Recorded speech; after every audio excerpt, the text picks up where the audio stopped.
নমস্কাৰ মোৰ নাম ডাক্তৰ ইফতিকাৰ হুছেইন আৰু মই এজন মানসিক ৰোগ বিশেষজ্ঞ। আজি আমি যেটো টপিকৰ ওপৰত কথা পাতিম বুলি ভাবিছো সেইটো হৈছে এডিকশন, নিচাযুক্ত পদাৰ্থৰ ব্যৱহাৰ। হেতুৰ বিষয়ে আমি আজি আলোচনা কৰিম। এতিয়া এডিকশন বুলি কোৱাৰ লগে লগে এটো এটা বহুত ডাঙৰ সাবজেক্ট এটা হৈ যায় যেটোৰ বিষয়ে এটা ভিডিঅত বৰ্ণনা কৰা সম্ভৱ নহয়। গতিকে আমি যেতিয়া এডিকশনৰ বিষয়ে কথা পাতিম তেতিয়া প্ৰথম মই আপোনালোকক এটা বিশ্লেষণ এটা দিবলৈ চেষ্টা কৰিম যিখিনি আমাৰ কাৰণে বুজি পোৱাত সুবিধা হয়। এতিয়া আমি যেতিয়া সাবষ্টেন্স বুলি কওঁ, সাবষ্টেন্স বুলি কোৱাৰ লগে লগে সাবষ্টেন্স এনেকুৱা এটা পদাৰ্থ হয়, ৰাসায়নিক পদাৰ্থ বুলি আমি ক'ব পাৰোঁ, যিটো পদাৰ্থৰ ব্যৱহাৰ কৰিলে মানুহ এজনে শান্তি পায় বা মনৰ ভাল লাগে, বা যিটো বস্তুৰ ব্যৱহাৰ কৰিলে মানুহৰ মনত যিখিনি অশান্তি হৈ আছে আগৰ পৰা সেইখিনি দূৰ হয়, বা মানুহজনৰ ৰিলেক্স বুলি আমি যিটো কওঁ ৰিলেক্স হ'ব পাৰে।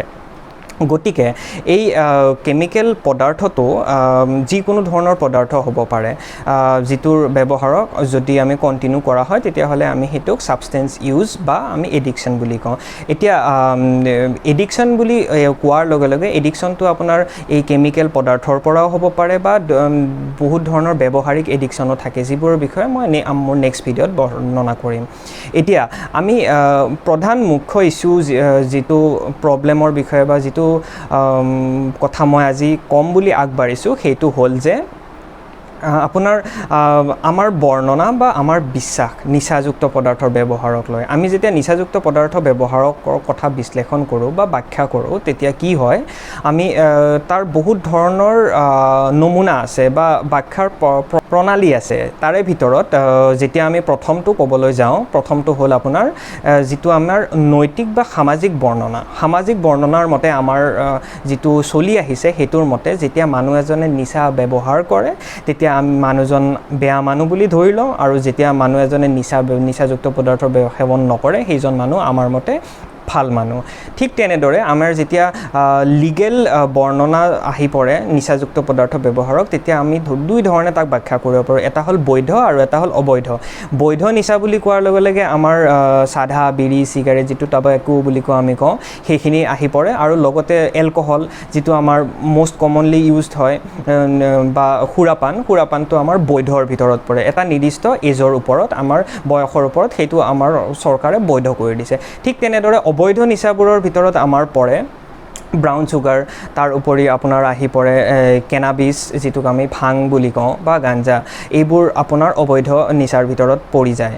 ঠিক তেনেদৰে এতিয়া আমাৰ যেতিয়া আমি বৈজ্ঞানিকভাৱে বৰ্ণনা কৰোঁ, বৈজ্ঞানিকভাৱে আমি যেতিয়া নিচা ব্যৱহাৰ কৰোঁ, নিচা ব্যৱহাৰটো আমি ব্যাখ্যা কৰোঁ, তেতিয়া আমি কওঁ যে নিচাযুক্ত পদাৰ্থ ব্যৱহাৰ কৰাটো আপোনাৰ এটা ব্ৰেইন ডিজিজ হয়, যিটোত নৈতিকতা বা সামাজিক বস্তুটো আমি বিশ্লেষণ নকৰোঁ। নৈতিকতা বা সামাজিক বিশ্লেষণ নকৰিলে আমি এইটো বুজাওঁ যে যেতিয়া নিচা পদাৰ্থ এটাৰ ওপৰত আমি ডিপেণ্ডেঞ্চ বুলি কওঁ, বা নিচাযুক্ত পদাৰ্থ এটা বাৰে বাৰে ব্যৱহাৰ কৰি আছে, তাৰ মানে তেওঁৰ ডিপেণ্ডেঞ্চ হৈছে আৰু তেওঁক সেইটো ট্ৰিটমেণ্ট লাগে, আৰু এলং উইথ ট্ৰিটমেণ্ট আমি যেতিয়া ট্ৰিটমেণ্ট দিওঁ তাৰ পৰা সেই বস্তুটো বা সেইটোৰ পৰা আমি মানুহজনক সকাহ দিব পাৰোঁ, আৰু লগতে পৰিয়ালবৰ্গকো আমি সকাহ দিব পাৰোঁ।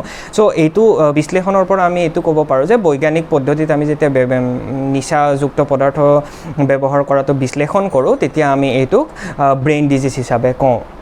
এতিয়া যদি মই এটা শাৰীতে আপোনালোকক বুজাব লাগে, এই গোটেইবোৰ যোগ কৰি আমি যেতিয়া বহলাই বস্তু এটা ক'বলৈ যাওঁ তেতিয়াহ'লে নিচাযুক্ত পদাৰ্থ ব্যৱহাৰ কৰাটোক আমি ক'ব পাৰোঁ যে এইটোত বহুতকেইটা ভাগ আছে। তাৰে ভিতৰত সেই ভাগবোৰৰ ভিতৰত এটা হ'ল জৈৱিক, বিজ্ঞানিক, মানসিক আৰু সামাজিক। এই গোটেইকেইটা যোগ কৰি আমি একেলগে বৰ্ণনা কৰিব পাৰোঁ, কিন্তু এটা নমুনা বা ব্যাখ্যাৰ দ্বাৰা আমি নিচা ব্যৱহাৰ কৰাটো বা এডিকশ্যনটো আমি বুজাব নোৱাৰোঁ।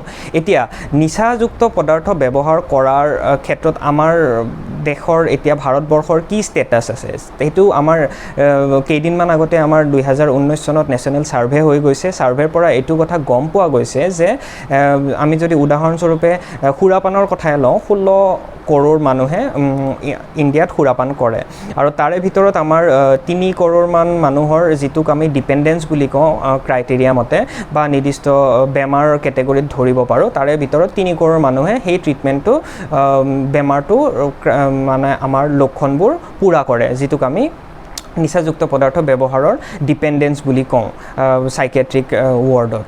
আৰু ঠিক তেনেদৰে এতিয়া আমাৰ কিহৰ কাৰণে এই বস্তুটো জনা আমাৰ কাৰণে দৰকাৰ হয়। গতিকে আমি যদি ক'বলৈ যাওঁ যে নিচাযুক্ত পদাৰ্থ সেৱন কৰাটো এটা পাব্লিক হেল্থ ইছ্যু, এইটো অকল এজন মানুহৰ প্ৰব্লেম নহয়। কাৰণ যেনেকৈ আমাৰ মানুহবোৰৰ এটা এভাৰেজ এজ থাকে মৰিবৰ কাৰণে বা মৃত্যুৰ এভাৰেজ এজ এটা থাকে, নিচাযুক্ত পদাৰ্থৰ সেৱনে সেই এভাৰেজ এজটো কমাই আৰ্লি মানে এভাৰেজ এজতকৈ আগতে মৃত্যুৰ হাৰটো বঢ়াই দিয়ে। সেইকাৰণে এইটো এটা আমাৰ কাৰণে পাব্লিক হেল্থ ইছ্যু। 2 নম্বৰতে আমাৰ যেতিয়া আহে যে এজন মানুহে নিচাযুক্ত পদাৰ্থ ব্যৱহাৰ কৰে, তেওঁৰ লগতে তেওঁৰ যিটো ইম'চনেল বা আমাৰ যিটো মানসিক চিন্তা চৰ্চা থাকে সেইটোত বহুতখিনি প্ৰভাৱ পেলায়।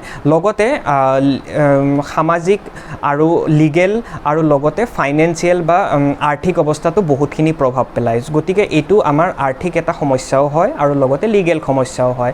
ঠিক তেনেদৰে আমি যেতিয়া ডিপেণ্ডেঞ্চ বুলি কওঁ, এলকহল ডিপেণ্ডেঞ্চ বা কেনাবিছ ডিপেণ্ডেঞ্চ বা টবেকো ডিপেণ্ডেঞ্চ, নিকোটিন ডিপেণ্ডেঞ্চ, এনি কাইণ্ড অফ ডিপেণ্ডেঞ্চ বুলি আমি যেতিয়া কওঁ, তেতিয়াহ'লে এজন মানুহৰ যেতিয়া আমি গঢ়ে লওঁ, এজন মানুহৰ নিচা কৰাৰ ফলত তেওঁৰ সৰ্বমুঠ 4জন মানুহক, তেওঁৰ ওচৰে পাজৰে তেওঁৰ পৰিয়ালবৰ্গকে হওক বা তেওঁৰ ওচৰত থকা মানুহে হওক, 4জন মানুহক সেই বস্তুটোৱে প্ৰভাৱ পেলায়, তেওঁৰ নিচাটোৱে। গতিকে এইটো অকল এজন মানুহৰ প্ৰব্লেম নহয়।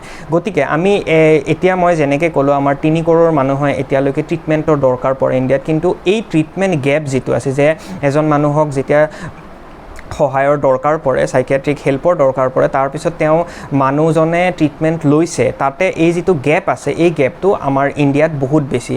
ষ্টাডিৰ পৰা পোৱা গৈছে, এইটো নেশ্যনেল ছাৰ্ভেৰ পৰা এইটো কথা গম পোৱা গৈছে যে 80% মানুহে এই ট্ৰিটমেণ্ট গেপটোৰ ফলত ট্ৰিটমেণ্ট নাপায়। মানে 100জন মানুহক যদি আমাৰ ট্ৰিটমেণ্টৰ দৰকাৰ পৰিছে, তাৰে 80জন মানুহে ট্ৰিটমেণ্ট বহুত দেৰিকৈ আগবাঢ়ি আহে।